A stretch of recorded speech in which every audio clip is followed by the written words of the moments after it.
is Simon Chris Makanga, and I'm with...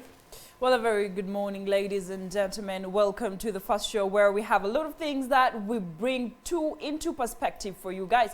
My name is Latifa Hamid. We have a lot in store for you. But I want to start my morning by, I was perusing through my internet and looking through what is happening in the world today. And there was a tweet from Donald Trump that I'd like to read for you to make your day this morning as we continue. And later on, we'll be talking about Cheptegei's win in the marathon that took place recently. We'll be talking about it, but congratulations, Cheptegei. We needed this win at the time when Uganda is going through a number of issues, political, economic, and the COVID-19 pandemic. But as we start, Donald Trump put a tweet, and his tweet was about the COVID-19 infection that he had, the positive test that he had.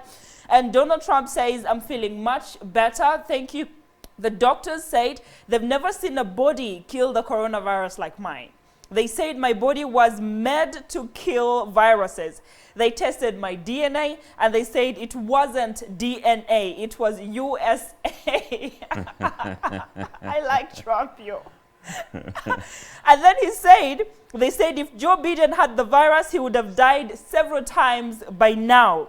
They said there's no way anybody with a body like mine could lose an election. I'm going to win huge. Now, Donald Trump is mixing too many things in this particular tweet and is pushing it out of context for crying out loud. But hey, that is Donald Trump, and that's how he does the things he does. He makes me laugh every morning. For a dose of laughter, I usually go to his Twitter account and make myself have a beautiful morning. I hope you guys have had a cup of coffee, because as we start the day, for you who thinks coffee will push your day forward, please do so. Have yourself a cup of coffee and let's start the morning show. Simon Chris Makanga. Good morning. How are you doing today? I'm doing great.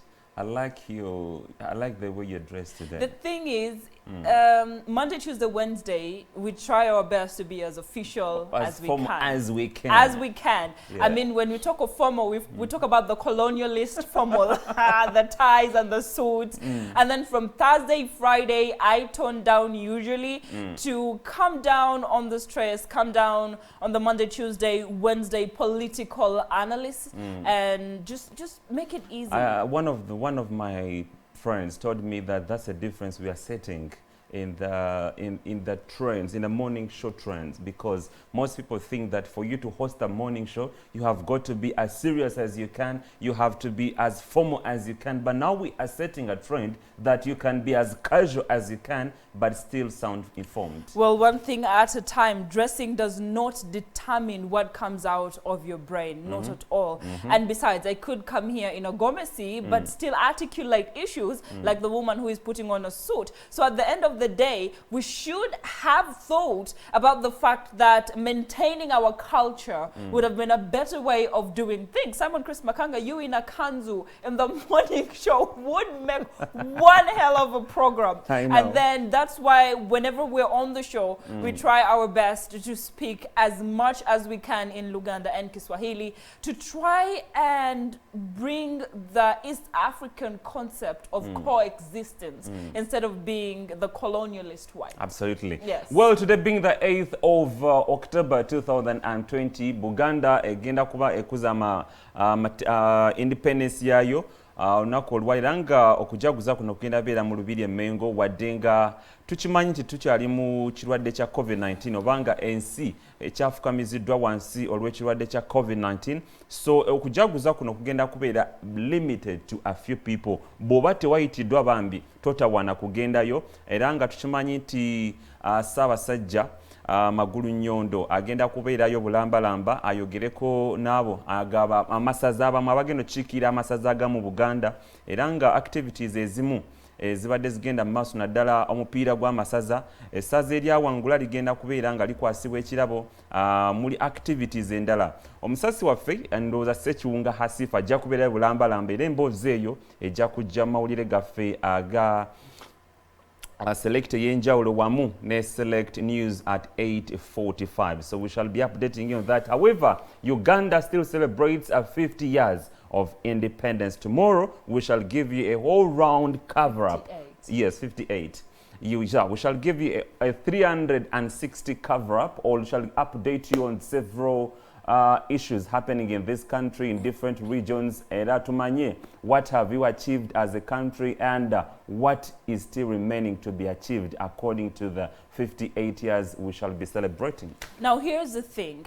Let's start the show like we should by discussing the issues that have been affecting the country and the issues that have made the headlines and what it means for Uganda. I'll start straight away by a Facebook comment that we got yesterday, and someone called Alan was asking us to talk about the foreign policy of the country, or actually look at the foreign policy of the country before we discuss the Democratic Republic of Congo road and whether it is the best option for Uganda or not. Well, here we go. I'll get my phone and go through what mandates we have in the foreign policy of the country and what we are supposed to do as the citizens of Uganda. Now, the first thing that the country is supposed to do in the foreign policy is promotion of regional and international peace and security, promotion of commercial and economic diplomacy between the Great Lakes sub-region and region countries, and also the East African countries and our neighboring countries, and DRC is among them. The promotion of national image abroad through public diplomacy,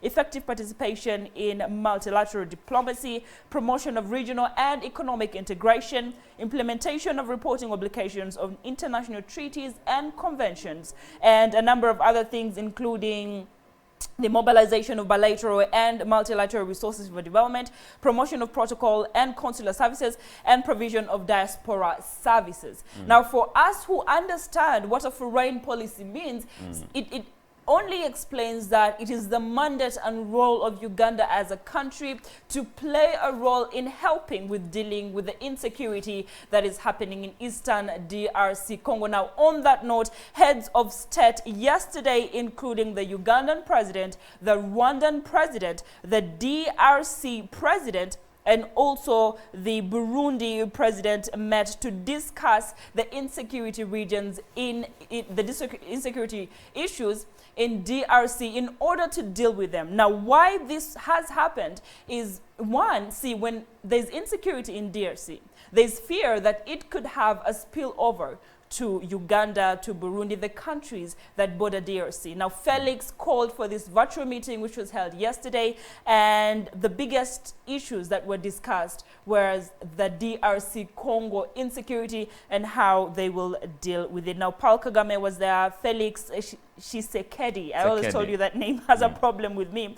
And then we have João Lourenço of Angola, and they all agreed that they will join hands in fighting against the armed forces in the Great Lakes region. Well, it's a good move. As a Pan-Africanist, to me, it's really a very, very great move. This was something that was long overdue, because when you look at all the countries you've talked about, Congo has the biggest GDP. It does. As per 2020. It has about, it has 34 billion GDP as per 2020, and Uganda stands at 30 billion US dollars, and then Rwanda stands at 8.6 billion, and then Burundi the least at 2.5 billion. And so when you look at this, whatever was agreed upon, it shows that there is a new development of African superpowers that can look into issues that affect others. Gone are the days that Uganda, when Uganda gets an issue, we look at different countries to come and solve, especially Uganda being part of the Commonwealth countries. So gone are those days, and Uganda webefunye ekizibu tudukira mu Bangereza okujja okusortinga ebizibu byaffe. So this is something that was long overdue. It shows unity amongst ourselves as Africans. Nti Congo webe ine ekizibu. Can Congo look out to their former colony or not? As Ugandans, as Rwandese, as Kenyans, as Burundians, as Tanzanians, what do you feel about issues affecting your neighbor? Because what happens in Congo directly affects what happens in Uganda. We are doing business between the East African bloc. So what happens there greatly affects us. So it shows that we are growing as a nation, as a continent, And we still subscribe to a statement that was made in 2015 by the African Union, saying that come 2020, there will be total silence of the gun. We have not seen that manifest. So if we see these East African heads of state coming out to say that they are going to deal with the rebels that are destabilizing peace in the eastern part of Congo, that means we are growing as a nation, as a continent. It's high time that we united to deal with issues affecting us. Now, here's the thing.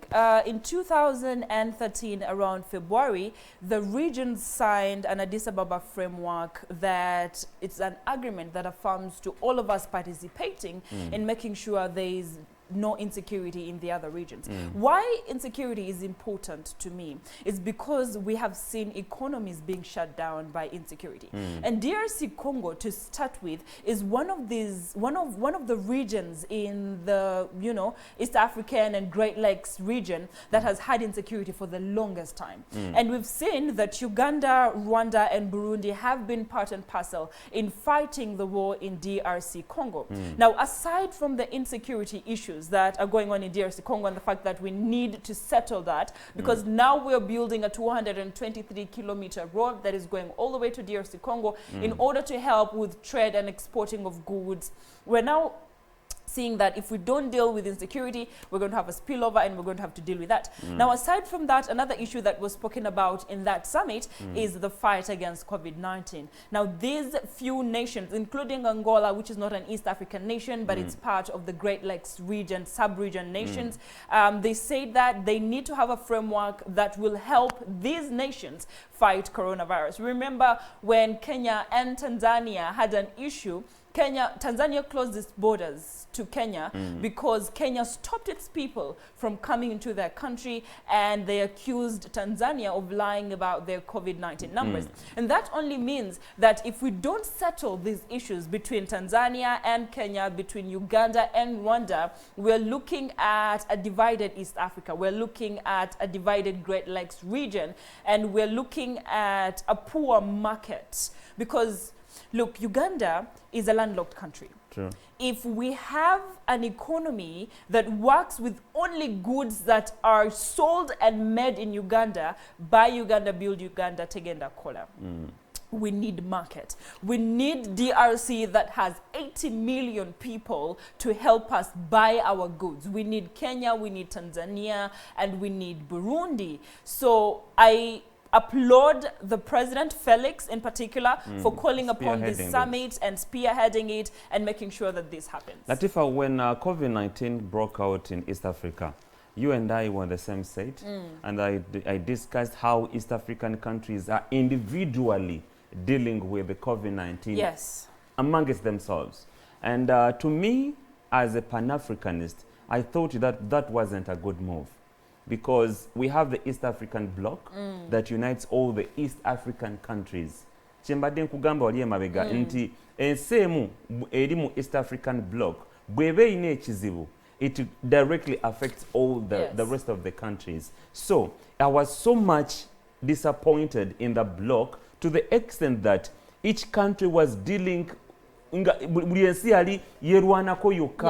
never saw all the East African heads of state coming together and finding remedies to this pandemic. And speaking of coming together or working independently to fight the pandemic, I want to applaud Rwanda.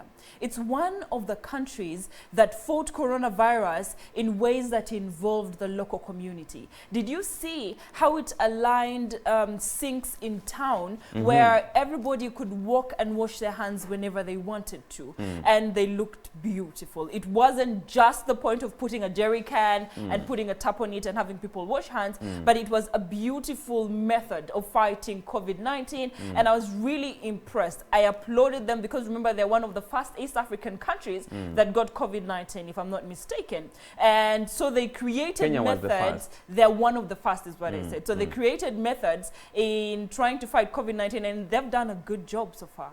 Yeah, that's true. Rwanda's really done a great job in the fight against COVID-19. So as Burundi and Burundi was one of the last countries. Ones, yes. Burundi and South Sudan were the last countries. I think it took them about 1 to 2 months.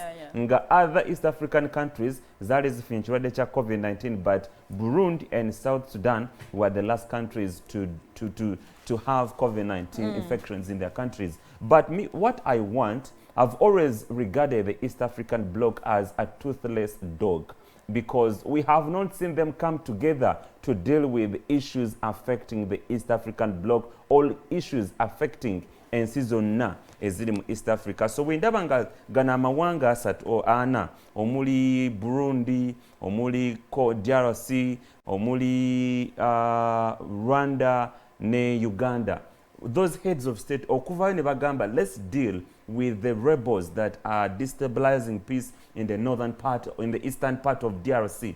To me, I feel excited as a Pan-African. I feel like this was something that was long overdue. Gone are the days in Rwanda, Rwanda had issues with Burundi, okay? Then Uganda ne sindikayo amaje. And then Rwanda also has issues with Uganda. Nga buli emu eblaminga jine wayo okubera anti baba fundinga ba rebels into their own countries. So let these heads of state sit down on the round table and see how they can amicably deal with the issues affecting each country. Actually, we needed not to go to Angola, Rwanda, capital of Angola, Rwanda, to deal with the issues affecting Uganda and Rwanda. The two nations would sit all amongst the East African bloc. Nebagambant, can we deal with this issue? That is exactly what we needed. Now, moving forward from that story, although I would love to divulge more into the story because it has a lot in perspective in how these people are working together, in how the insecurity in DRC Congo that we were scared of a spillover when the road is being constructed is dealt with, and how the coronavirus pandemic is now going to be fought at a regional level. We have to move forward. And